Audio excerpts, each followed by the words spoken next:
자, 이번 시간은 토지 정책으로 들어가도록 할게요. 자, 토지 정책은 이렇습니다. 요새 트렌드는 우리가 이제 공인중개사 트렌드가 토지 정책 수단이라는 게 나옵니다.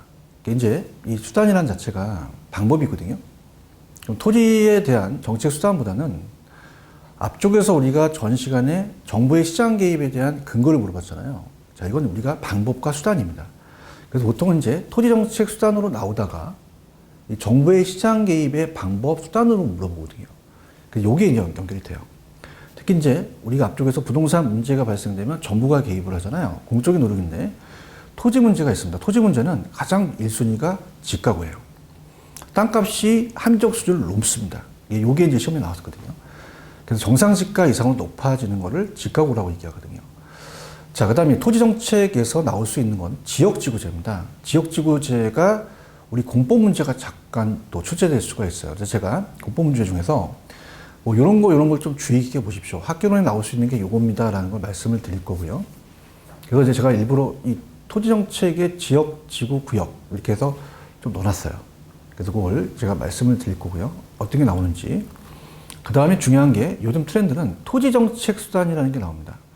그러니까 토지의 정책 수단에서 나오고 그 다음에 우리나라가 지금 시행 중인 이 정책상 주택 정책과 같이 맞물려서 시행되고 있지 않는 정책이 뭐가 있느냐 이렇게 나옵니다. 이렇게 해서 우리가 한번 연결시킬 문제죠. 자, 그런 식으로 우리가 들어가보도록 할게요. 자, 페이지는 223페이지입니다. 들어갑니다. 자, 토지 정책에서는 한 2문제 정도가 출제된다고 예상을 해요. 2문제. 그래서 들어간다면 토지 정책으로 가겠습니다. 그럼 정부가 토지 정책을 쓴다는 것은 토지에 문제가 발생이 돼서 그렇죠. 그럼 토지에 대한 문제가 발생이 된다는 건 부동산 문제가 악화돼서 우리가 어떻습니까? 자체적으로 토지와 이 부동산과 인간이 관계가 악화돼서 그렇죠. 그러면 공적인 노력 과정이 토지 정책인데요. 자, 그럼 가기 전에 토지 문제는 어떤 문제가 있을까요? 자, 토지는 2가지 문제로 나눠져요. 토지에 물리적으로 토지의 부족 문제가 발생합니다. 자, 그렇다 보니 어떤 일이 벌어지냐면 지금 물리적 문제거든요. 자, 우리가 부중성이라는 얘기 들어보셨잖아요. 그럼 부중성 때문에 땅을 증가시킬 수가 없어요. 상대적으로 희소합니다. 그럼 공급이 면적이 우리가 유한하다 보니까 수요자 경쟁이 발생하죠. 수요자 경쟁. 그럼 땅값이 올라갈 수밖에 없어요. 그럼 집가가 상승하는데 집가구라는 것은 토지 가격이 합리적 수준을 넘습니다. 그래서 우리가 문제가 발생을 한다는 거죠. 여기서 시험 문제가 나올 가능성이 높습니다. 그렇기 때문에 토지의 경제적 문제가 야기되죠. 경제적은 어떻습니까? 그만큼 수급 조절이 안 돼서 땅값이 올라가는 집가구 문제가 나타난다는 거죠. 그래서 시험 문제는 이 집가구 문제 위주로 가져야 됩니다. 자, 그러면 여러 가지 폐단, 안 좋은 일들이 나와요. 자, 그럼 집가구 문제에 대한 것들이 어떤 게 있냐? 우리가 한번 공부해 보도록 하죠. 자, 토지가 한정돼 있어요. 그러다 보니까, 자, 집가구 발생해서, 자, 보통 도심이 땅값이 비싸잖아요. 자, 그러면, 자, 건설사들이 주택을 줘야 되는데요. 토지 취득에 대한 이 주택 건설용 토지 취득가율을 비싸게 매입합니다. 그러면, 질적인 면을 이 주택에 대한 질적 면을 떨어뜨리고요. 건물 또 고층화돼서 또 토지를 비효율적으로 이용해서 또 교통 혼잡이 나타날 수도 있고요. 그 다음에 직주 분리라는 게 나오거든요. 직장과 주거지가 분리됩니다. 그래서 자, 도심에 직장이 있으면은 주거지에 대한 그 월세 이런 것들이 많이 들어가요. 그러면 외곽, 우리가 왜 버제스에서 통근자지대가 있잖아요. 그게 이제 위성도시가 만들어져서 직장과 주거지가 분리돼서 외곽으로 나간다는 얘기죠. 자, 이런 일이 벌어진다는 게 가장 우리가 큰 집가구 문제입니다. 자, 그러면 223페이지 가시면 토지는 어떻게 돼요? 문제가 양면성인데요. 자, 토지 부족은 물리적과 경제적입니다. 자, 그러면 물리적은 부중성 때문에 토지가 부족해서 나타나는 거죠. 자, 이걸 해결하기 위해서 우리가 농지가 택지로 바뀌거나 이런 상황에서 그 이용을 요구하는데 결여돼요. 그러다 보니까 땅이 한정된 상태에서 수요자 경쟁이 발생하니까 땅값이 올라가는 게 넘기시면 그게 바로 집가구입니다. 집가구 폐해가 가장 유력해요. 여기를 별표 쳐놓으십시오. 자, 그러면, 자, 우리가 알고 있는 게 지가가 쉽게 앙등하다는 거죠. 그러면 합리적 수준을 넘는다는 얘기입니다. 그래서, 자, 당연히 땅값이 높잖아요. 그러면 이 지가가 이상하게 상승하게 되면 자본이들은 양도 차익을 얻으려고 하죠. 투기 심리가 또 만연합니다. 그죠? 그래서 막 땅값이 오르게 되면 더 가수요가 또 붙어서 투기 수요가 나타나겠고요. 또 있는 사람과 없는 사람의 사회 불평등이 또 심화되겠죠. 그다음에 공공용지 확보가 어렵습니다. 정부가. 그러다 보니까 필요량을 줄여야 하기 때문에 어려움이 또 발생할 수가 있다는 거죠. 기업의 경영이 악화되죠. 땅값이 오르니까 제품의 생산비가 높아져서. 왜냐면 이 공장이 어때요? 이 지가가 높아지니까 임대료가 높아지니까 제품에다가 그 생산비가 높아진 거죠. 그럼 기업의 제품의 가격을 상승시켜서 물가를 또 압박을 주겠죠. 주택에 대한 문제입니다. 별표. 주택 취득에 불가결한 조건의 택지 취득을 어렵게 하고 택지비에 많은 비용이 소비되다 보니까 건축비가 줄어들어서 우리 주택의 질적 수준을 낮춘다. 이게 큰 문제고요. 자, 건물이 고층화돼요. 그죠? 그 다음에 주택의 협소화를 조장시키고 직주 분리가 나타나서 통굴을 또 어렵게 합니다. 자, 그러면 여기서 중요한 거는 집약적 이용을 하겠죠. 조방적이 아니라 건물을 올리는 토지는 한정된 상태에서 집약적 토지 이용이 또 발생할 수 있고요. 그 다음에 6번은 뭐냐면 난개발이에요. 자, 우리가 땅값이 비싸다 보니까 이게 난개발이 스프롤입니다. 도시가 지멋대로 나중에 후수를 할 텐데요. 스프롤이라는 게 나타나요. 그래서 도시면 땅값이 높으니까 외곽에 땅값이 싸다 보니까 건설회사들이 우리가 무계획적으로 무질서적으로 난개발이 발생해서 어느 지역 같으니 아파트만 있고 그 주위에 아무것도 없는 게 있잖아요. 이런 것들로 해서 우리가 나타난다. 그렇게 여러분들 보시면 됩니다. 자, 그 다음에 이제 오른쪽 토지 정책으로 이제 본격적으로 들어가도록 하겠습니다. 자, 토지 정책의 목표는 그냥 한번 읽어보시고요. 내용도 마찬가지입니다. 우리가 소유권 중심보다 좀 가지고 있는 사람보다는 이용하는 사람이 많으니까 이용권 중심으로 가고요. 국공유지를 처분 중심에서 보존으로 가자. 좀 보존하는 역할을 하자. 그 다음에 개발이익이 사회적 환수가 돼야 되니까 토지 소유에 오는 불평등을 줄여나가자. 그 다음에 민간 토지 개발 주체를 육성해서 수급 조절을 또 해서 지가를 안정시키자는 거죠. 자, 본격적으로 이제 가는데 여기가 이제 시험 문제예요. 정부의 시장 개입 방법이라는 거죠. 자, 토지 정책 수단이라고 나왔는데 자, 이제는 토지만이 아니라 주택까지 같이 물어봐요. 자, 그러면 앞에 내용과 좀 연결시켜 볼게요, 여러분들. 자, 앞에서 우리가 첫째 시간의 정책 파트에서는 정부에 대한 시장 개입의 이유를 봤거든요. 그래서 우리가 근거하고 수단은 다릅니다. 자, 그럼 토지 정책에서 우리는 이제 트렌드가 정부의 시장에 개입하는 방법이나 예전은 방법인데요. 이제 수단을 냅니다. 자, 그러면 그 전에 우리가 어떤 걸 배웠죠? 그 전 시간에, 요번 전 시간에 정부의 시장 개입 이유를 배웠거든요. 그래서 정부의 시장에 개입하는 근거입니다. 그러면 저소득에 대한 문제, 정치적이죠. 저소득에 대한 주거 문제라는 거기 때문에 뛰어든 근거가 되겠고요. 그 다음에 또 투기 문제가 발생해서 뛰어들게 되겠죠. 이런 것들. 자, 이런 게 시장에 개입한 근거가 되겠죠. 근데 수단은 달라요. 그럼 저렇게 끼어들어서 어떤 방법을 수단을 쓰느냐는 거죠. 자, 토지 이용 규제라는 게 있습니다. 자, 토지 이용 규제는 자, 우리가 지역지구제라는 걸 우리가 처음 접해보죠. 자, 지역지구제 자체가 시험 문제, 예전에는 학교론에서는 지역지구제 학문적인 접근과 제 앞쪽에서 제가 단기 장기를 시장 파트에서 안 했거든요. 그래프를. 거기를 해드리는데 요즘은 공법 문제를 물어봅니다.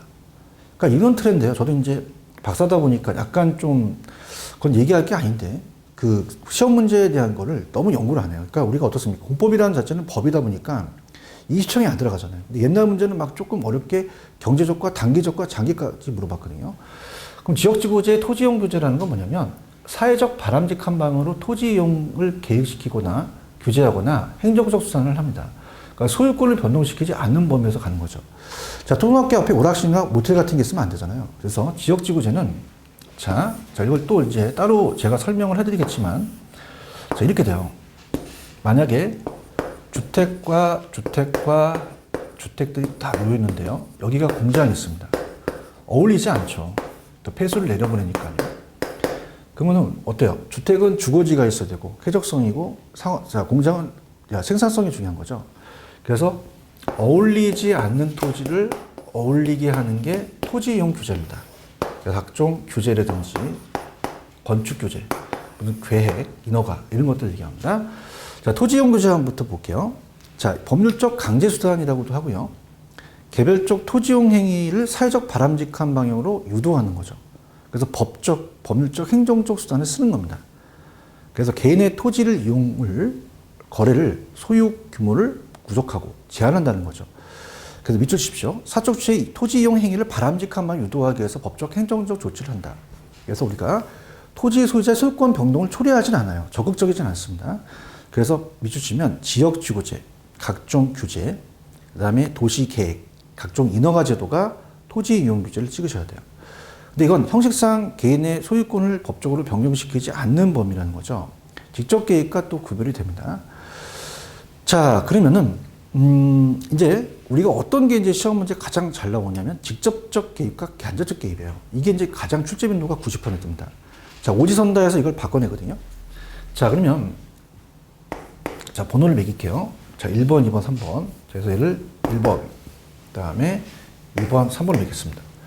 자, 직접적 개입은 정부가 시장을 불신해요. 그래서 적극적인 개입이죠.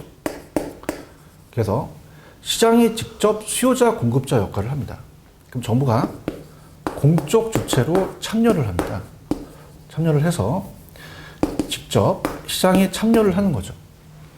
그래서 시장에 참여를 해서 수요자와 공급자 역할을 합니다. 수요자와 공급자 역할. 그래서 직접 개입이에요.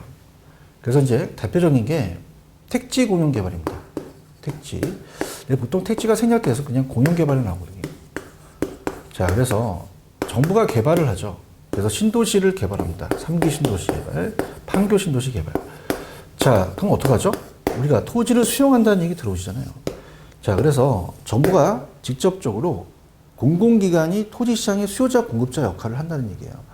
그러다 보니까 정부가 땅을 사서 우리가 가공하고 판매하고 행위를 직접 수행한다는 겁니다.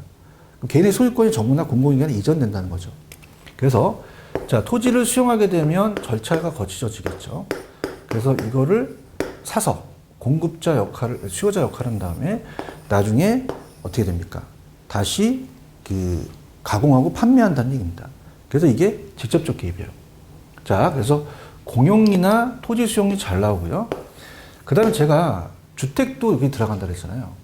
주택도, 자, 우리가 시험 문제에 공공 임대주택이라는 게 나옵니다. 임대주택을 공급한다. 정부가. 근데 예전에 이제 이런 공공 임대주택이 이름으로 나왔어요. 자, 이명박 정권 때는 우리가 보금자리 주택을 풀어서 공공 임대를 많이 만들었죠. 그래서 그걸 보금자리 주택이라고 얘기하고요. 자, 그 다음에 이제 박근혜 대통령 정권이 오면서 자, 우리가 좀 놀리는 유유지 토지를 갖다가 우리가 행복주택으로 젊은 계층을 위해서 임대주택을 만들어줬죠. 그럼 이런 건설 공급이라는 게 나오면 그건 다 우리가 직접적 개입이다 맞으셔야 되고요. 자, 그 다음에 이제 토지은행이라는 게 있습니다. 토지은행. 나중에 후수를 할 텐데요. 자, 토지를 은행에 맡기는 게 아니라 토지를 비축하는 거예요. 그래서 시험 문제 우리가 공공이라는 게 들어가면 무조건 직접이잖아요. 공공토지 비축제도라고 나왔었거든요. 비축제도.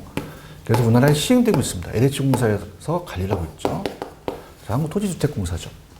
자, 그러면서 지자체에서 관리하는 게 아니라 LH공사에서 한다. 자, 그럼 이따가 우리가 토지은행을 보겠지만 이 미개발지를 갖다가 개발을 해요. 아직 성숙지가 아니죠. 개발이 안 됐습니다. 그래서 정부가 수요자로서 좀 쌀 때 사서 우리가 민간 개발업자한테 파는 거죠. 역할을 합니다. 토지은행에 나오면 직접 개입이다. 이렇게 보십니다. 그래서 좀 힌트를 드리면요. 얘는 어떻게 간접적과 나누시냐면 공적이에요. 그래서 공용이나 토지 수용, 공공. 자, 토지은행으로 나올 수 있지만 공공 토지 비축으로 나올 수 있습니다. 자, 이런 게 나오면 무조건 직접 찍으십시오. 자, 갑니다. 시장이 불신합니다. 정부가 직접 개입을 해요. 수요 공급량을 통제하거나 가격 통제를 하거나 토지 수요자와 공급자 역할을 해서 적극적이죠. 그래서 토지은행, 토지비축, 공공토지비축이고요. 공용개발, 토지수용. 토지를 선매한다는 걸 우리 공법 시간에 배우시거든요. 초과 매수도 나중에 배우시겠지만 실제 개발이 아니라 초과로 매수해버리니까 사버리는 거예요. 그죠? 자, 그 다음에 토지를 미리 또 매수하니까 이것도 다, 매수가 들어가면 다 직접이겠죠. 도시개발 사업도 정부가 하는 겁니다. 도시개발 사업, 공고 나와도 정부가 직접 개입이다. 자, 도시 재개발 사업도 마찬가지죠. 도시개발이나 재개발 다 공공이라는 거 알고요. 공공이 들어가면 다 직접이죠. 자, 그렇게 보시고요. 그 다음에 이제 간접적 개입이 있어요. 자, 간접적 개입은 시장을 우리가 신뢰를 합니다. 시장 기능을 보조한다는 거죠. 정부가 직접 통제하게 되면 여러 가지 문제가 되니까 자, 시장의 신뢰를 해서 야, 정부가 직접 개입을 안 할게. 그럼 간접적 개입이 되죠. 그럼 간접적 개입이라는 것은 어떻습니까? 소극적이에요. 소극적이어서 좀 우리가 이 학문적인 접근이 시장 기구의 틀을 유지합니다. 틀을 유지한다는 건 정부가 직접 개입이 아니라 간접적으로 거기 보시면 이 시장 기능을 보조한다는 얘기예요. 자, 그러면 경제적 동기부여라는 게 있죠. 그래서 경제적 동기부여를 해서 잘 되게끔 우리가 보조를 합니다. 자, 그래서 보조를 한다든가, 보조를 하게 되면 그만큼 또 돈이 필요하죠. 그래서 각종 조세 정책이라든지, 조세가 세금입니다. 그죠? 조세를 부과하는 것도 되지만 조세를 감면시키는 것도 가는 거죠. 그 다음에 개발부담금이라는 게 나오거든요. 자, 개발이익 환수 제도에 한해서 우리가 개발이익에 대해서 어떤 개발업자나 시행자가 그 개발이익에 대해서 환수를 하는 거예요. 그래서 일반 금액을 징수하는 개발부담금이 되죠. 이런 개발부담금이 다 간접적 개입이라는 겁니다. 자, 그 다음에 보조를 하려면 지원을 해줘야 돼요. 자, 지원은 금융상 지원을 해줍니다. 자, 금융상 지원은 왜 우리가 LTV라고 있거든요. 대부 비율을 높여주는 거야. 이걸 조정을 해서 지원을 해준다는 거죠. 자, 그 다음에 어떻습니까? 뭐 DTI라든지 뭐 이자율을 조정시킨다든가. 자, 그 다음에 행정상 지원이에요. 행정상 지원은 우리가 이런 간접적 개입을 위해서 그 기능을 원활하게 수행하기 위해서 정보를 제공한다든가 이런 것들이 행정상 우리가 지원이다. 이렇게 보는데 기출문제 키워드는 보조, 조세, 개발부담금입니다. 개발이 생략될 수도 있어요. 그래서 제가 좀 야매로 간다면 제가 어렸을 때 보조개가 또 대학교 때 다닐 때 들어갔거든요. 보조개 이렇게 암기하시면 됩니다. 들어볼게요. 자, 간접적 개입은 시장 기능을 보조한다. 그래서 어때요? 시장 기구의 틀을 유지한다라는 말도 맞거든요. 그래서 소기의 성과를 거두기 때문에 소극적이다. 그래도 우리가 이 보조개죠. 보조금 지급, 또 보조, 조세, 세금 나오면 다 예예요. 그래서 자, 이렇게 봅니다. 여러분들이 조세를 부과한다는 건요. 정부가 시장기구, 시장 수요나 공급에 영향을 미쳐서 가격 거래량을 변동을 준다는 것이지 우리가 어떻습니까? 시장구의 정상적인 작동을 통해서 가격과 거래를 통제하는 것이 직접 통제하는 건 아니죠. 그래서 분양가 상한제나 임대료 규제도 직접적 개입으로 보는 사람들이 많아요. 각자들이. 그래서 이렇게 정상적인 작동 자체를 막으면서 가격과 거래량을 직접 영향을 주는 게 직접이지만 세금은 간접이라는 거죠. 그래서 우리가 보조, 조세, 개발부담금, 세금 감면, 각종 금융 지원, 뭐 DTI, LTV를 뭐 지원한, 그러니까 우리가 이런 것도 조정한다든가 이자를 낮게 해준다든가. 그다음 행정상 지원은 어떻습니까? 이 정보 제공이에요. 토지시장이 원활하게 작동을 하기 위해서는 여건을 조성시켜야 되죠. 그러니까 정보를 제공한다든가, 뭐 지가라든지 아니면 지적 정보 제공 이런 것들, 등기제도, 토지 정보 제공, 뭐 지리 정보 시스템에 대한 GIS 같은 또 우리가 구축해 준다든가 이런 행정상 지원도 들어간다는 겁니다. 자, 근데 가장 유력한 거는 자, 우리가 보통 제가 암기 기법이 자, 이직간이라고 제가 암기를 하라고 그럴 거예요. 이직간. 그 토지용 규제 간접적 개입인데 자, 시험 문제 6에 유력합니다. 이 두 가지가 가장 출제 빈도가 높아요. 얼마나 출제 빈도가 높은지는 제가 문제집에 가서 확인할 텐데요. 꼭 체크해 주시고요. 그 다음에 중요한 거는 지금 한 거는 수단입니다. 그러니까 개발부담금이라는 게 나왔는데 개발부담금은 부과시켰다는 거는 정부의 시장 개입에 할 수 있는 근거가 아니라 수단이라는 거죠. 그래서 우리가 앞쪽에서 저소득 주거 문제에 개입한다는 건 근거고, 투기 때문에 근거고요. 난개발을 위한 기반시설이 부족한 것도 뛰어든 근거가 되는데, 부과했다는 거는 근거가 아니라 어떤 정책을 쓴 거죠. 그래서 이 수단이다. 이렇게 우리가 알아두셨으면 좋겠습니다. 자, 그렇다면은 토지은행이 시험 문제 잘 나온다고 말씀드렸죠. 자, 그래서 우리가 좌측에 보시면 토지은행 제도로 들어가도록 하겠습니다. 물론 공공개발령과 아니면 수급조절령이 있는데 아직까지 이 두 가지를 비교해서 나오진 않았어요. 자, 그러면 자, 토지은행 제도를 좀 우리가 살펴볼게요. 자, 얘거든요. 예. 그래서 우리가 토지은행을 따로 다시 한번 공부해 보도록 하겠습니다. 자, 그래서 우리가 전체적인 틀을 다시 한번 보겠지만, 토지은행, 토지비축제도는 우리나라에 시행되고 있어요. 지역지구제도 마찬가지입니다. 근데 아직 TDR이라는 개발권 양도제도는 대입이 안 됐거든요. 그래서 우리나라에 시행되지 않는 건 개발권 양도제도가 안 됐다. 자, 이렇게 한번 보시고요. 자, 그럼 직접적 개입에 제가 토지은행을 조금 더 깊게 들어가도록 하겠습니다. 자, 우리가 페이지는 226페이지입니다. 토지은행입니다. 자, 토지를 비축해 놓는 거죠. 비축제도라고요. 자, 우리나라 시행되고 있습니다. LH공사가 한국주택토지공사, 그래서 지자체에서 하는 게 아니라 여기서 운영을 해요. 관리 운영을. 자, 그러면 토지 비축제도라고 하고 공공토지 비축이라고 하죠. 그래서 공공토지 비축에 관한 법률에 의해서 근거 법률이 있습니다. 자, 그럼 아까 단순하게 제가 얘기했지만, 자, 깊게 가볼게요. 자, 미성수지예요. 미개발지죠. 쌀 때, 그죠? 이 미개발지를, 자, 토지를 쌀 때 저렴하게 정부가 가격으로 이 미개발 토지를 대량 구입합니다. 구입해서 비축했다가 민간에게 팔거나 대여하는 거예요. 토지 개발업자나 수요자한테 분양을 하죠. 그러면 수요자와 공급자 역할을 직접 했기 때문에 직접 갭으로 볼 수밖에 없습니다. 자, 그러면은 여러 가지 뭐 장단점이 있겠죠. 한번 들어가 보도록 하죠. 자, 의의합니다. 자, 미래의 공공용지 확보를 미개발 토지 밑줄, 쌀 때 저렴한 가격으로 공공자유보유나 공공임대보유라는 게 있어요. 자, 그래서 이 토지 보유권은 오른쪽에, 공공자유보유는 공적 주체가 완전한 소유권을 갖고 있는 거죠. 국공유지, 나라의 땅이고요. 공공임대보유는 정부가 공적 주체 소유가 되지만 이걸 약정해서 남한테 임대 주는 거예요, 개인한테. 사적은 개인의 공공의 땅이 아니라 개인의 사적인 소유권이죠. 사적을 또 임대 줄 수 있고요. 자, 비공시 사실상 보유는요. 자, 우리가 이런 것들이 이제 건데요. 미개발지다 보니까 빈민들이 무허가 주택 같은 걸 지을 수 있어요. 그 무허가 주택이라는 것은요. 자, 비공식입니다. 사실상 보유는요. 국공유지의 불법 무담 점유예요. 그러면 정부의 토지 원소유자한테 공식 없이 무담 점유할 수 있기 때문인 거죠. 그래서 그걸 철거하는 것보다 관리라는 게 필요하죠. 그래서 아직은 시험에 안 나왔지만 공공자유보유로 우리가 보유하는 것보다 공공임대보유를 하는 것이 관리 문제를 해결하는 것이다. 이렇게 보시면 되고요. 자, 그 다음에 어떻습니까? 자, 수요자에게 팔거나 임대하는 방식으로 우리나라 LH공사에서 현재 실시되고 있죠. 한국토지주택공사입니다. 자, 그 다음에 보실 게 일단은 장점으로 갈게요. 이게 시험에 나왔거든요. 자, 이 토지은행은요. 토지 수용보다는 틀려요. 자, 토지 수용이나 공용개발은 팔겠다는 의사 없이도 수용하거든요. 근데 이건 미개발 토지다 보니까 어떻습니까? 좀 더, 이 토지은행은 토지 소유자의 의사가 전제가 돼요. 그럼 토지 수용보다 사유재산권을 침해하는 정도가 좀 약합니다. 그래서 1번이 기출이에요.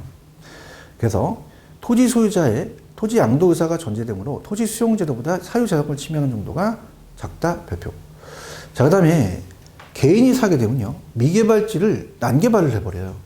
개인의 무질서한 난개발을 막을 수 있다는 계획적 개발이 가능하고요. 자, 이게 개발이익을 화해적 환수하기 위한 겁니다. 자, 우리나라의 개발이익 사회 환수 제도가 굉장히 많죠. 그래서 우리가 재건축에 대한 재건축 초과이익 환수 제도가 우리가 30회 나올 정도로 엄청나게 많아요. 자, 그래서 개발이익을 환수하자는 얘기죠. 개발부담금도 마찬가지고. 그래서 굉장히 이제 정책과도 연결되는 게, 저도 이제 부동산에 투자를 좀 했습니다. 그러다 보니까 정부의 정책이나 이걸 많이 연구를 하거든요. 그러면 최근의 경향에 대해서 작년에 분명히 제가 재초안이 나온다 그랬어요. 그러니까 재건축 초과이익 환수제도라는 것은, 자, 시험 문제는 재개발이 아니라 재건축에 대한 거죠. 공동주택에 대해서. 그래서 정부가 자꾸 이게 이 재건축을 묻고 못하게 하는 건 투기를 방지시키려는 거거든요. 그래서 여러 가지 지금 우리가 서울에서도 이 주택을 좀 묶어서 놓지 않습니까? 뭐 이런 것들 우리가 보시면 돼요. 그래서 이것도 하나의 미개발 토지를 또 난개발로 일반 민간들이 하게 되면 개발 이익을 볼 수가 있어요. 이걸 미리 환수하자는 거죠. 그래서 비축 지역의 공공요지를 저렴하게 정부가 하니까 확보했다가 값싸게 공급하는 겁니다. 그러니까 수급 조절을 하는 거예요. 그러니까 토지를 은행에 맡기는 게 아니라 토지를 정부가 비축했다가 푸는 거죠. 그러니까 조절을 하는 겁니다. 단점은 초기에 토지 매입 비용 정부 재정 쪽 부담이 수반되는 건 당연하죠. 그 다음에 관리가 문제가 생깁니다. 그래서 토지 매입 시와 매출 시 사이에 가두기 동안 정부가 관리해야 하는 관리상의 문제가 생겨서 우리가 공공자유보유보단 공공임대보유로 가는 게 낫다. 그다음에 이게 또 문제인데요. 토지 수용도 마찬가지입니다. 우리가 정부가 땅을 샀다는 소문이 돌면 이 산 땅이 올라가는 게 아니라 주변 땅값이 올라가요. 그러면 투기자 역할이 할 수도 있다는 거죠. 적절한 투기 방지책 없이 토지를 매입하면 매입 주변 지가의 지가가 상승해서 정부가 투기를 조장할 수 있다는 것까지 우리가 살펴보시기 바랍니다. 그 다음에 이제 밑에 나와 있던 문제 중에 또 뭐가 나왔냐면 토지 선매입니다. 미리 그 매수자로 선매를 하죠. 가능합니다. 정부가 하니까. 장래에 필요한 공공시설 용지 적게 저렴한 수준으로 공급할 수가 있습니다. 정부가 하니까. 자, 그 다음에 넘겨보시면은 자, 여러 가지 토지 공개념 관련 제도가 있어요. 자, 또 아까 말씀드렸지만은 어떻습니까? 이 토지 공개념은 토지는 공적 개념이다. 그러다 보니까 개인의 사유재산의 법적으로 계약을 가할 수도 있다는 겁니다. 자, 근데 중요한 거는 토지 공개념과 관련된 우리나라가 현재 시행 중인 정책이 아닌 게 나왔어요. 자, 그래서 그게 바로 택지 소유 상한제예요. 이게 나왔습니다. 이게 30회 때 떴는데요. 택지 소유 상한제가 폐지됐습니다. 폐지. 자, 그래서 자, 1989년 토지 공개념에 대한 법률인 택지 소유 상한에 관한 법률, 토지 초과 이득세법, 그래서 개발이익 환수에 관한 법률이 제정됐는데요. 자, 1999년 택지 소유 상한에 관한 법률과 토지 초과 이득세법은 위헌 판결로 받아 폐지됐어요. 지금 남아있는 건 개발이익 환수제도밖에 없는 거죠. 자, 그래서 택지 소유 상한제는 국민이 고르게 택지를 소유할 수 있도록 하기 위해서 택지에 대한 초과 소유 부담금을 부과했던 것을 폐지한 거죠. 그래서 국민이 골고루 택지를 소유할 수 있는 건 권리니까 택지에 대한 초과 소유에서 그걸 부담금을 부과시키는 위헌 판결이다. 이렇게 내린 거죠. 그 다음 토지 초과 이득세입니다. 토지 초과 이득세. 토지 초과 이득세. 자, 이것도 폐지됐어요. 자, 1999년이죠. 자, 그래서 이것도 양도세만으로 부동산 경기가를 막는 데 한계가 있어서 집가 상승을 기대하는 유휴토지의 공급을 촉진해 집가를 안정시키기 위해서 토지 초과 이득세법을 만들었거든요. 근데 이것도 위헌 판결 나왔다고 폐지됐습니다. 자, 그래서 개발이익 환수제도만 남은 거죠. 그래서 개발부담금제는 아직까지 있거든요. 그래서 이 개발과 관련돼서 인허가로 인해 발생한 토지 증가분에 환수하는 겁니다. 개발이익을 환수하는 거죠. 그래서 이 시행자나 토지개발업자가 개발이익이 발생이 됐으면 거기에 대한 부담금을 부과시키는 개발부담금제는 아직은 있어요. 이 개발이익 환수제도에 들어간 거거든요. 자, 그래서 1989년에 토지는 공적 개념이다. 요즘 많이 얘기를 떠들죠. 그래서 택지 소유 상한에 관한 법률, 택지 소유 상한제, 토지 초과 이득세법에 대한 토지 초과 이득세는 폐지됐다는 게 계속적으로 뜨고 있습니다. 그래서 택지 소유 상한제에 관한 법률 위헌 판결로 시행되고 있지 않다. 폐지됐다. 그 다음에 토지 초과 이득세는 양도세만으로 부동산 경기가를 막는 데 한계가 있기 때문에 집가 상승을 기대하는 유휴토지의 공급을 촉진해 집가를 안정시키기 위한 제도였는데 이것도 폐지된 거죠. 자, 그래서 개발이익 환수 제도가 남아있는 거예요. 근데 이게 조금만 여러분들이 조금 관심을 가지면 강남의 재건축에 대해서 재초안입니다. 재건축 초과이익 환수 제도. 그래서 이것은 이제 어떤 세부적인 건 이제 공법 시간에 배우실 텐데 이것도 지금 굉장히 말이 많아요. 그래서 이제 이 위헌 판결이 났기 때문에 또 그쪽에 있는 소유자분들이 또 위헌 판결을 내리려고 많이 법적 제도를 하고 있는데 아직은 이걸 받아들이지 않고 있습니다. 그래서 이 개발이익 환수 제도라는 게 중요합니다. 그래서 개발이익 환수 제도를 다음 시간에 천천히 우리가 나가보도록 할게요. 자, 그럼 이번 시간은 토지공개념에 관련 제도인데 토지공변님의 택지 소유 상한제와 토지 초과 이득세는 우리가 폐지됐다는 걸 꼭 머릿속에 두시기 바랍니다. 자, 다음 시간에 좀 쉬었다가 개발이익 환수제도로 들어가도록 하겠습니다.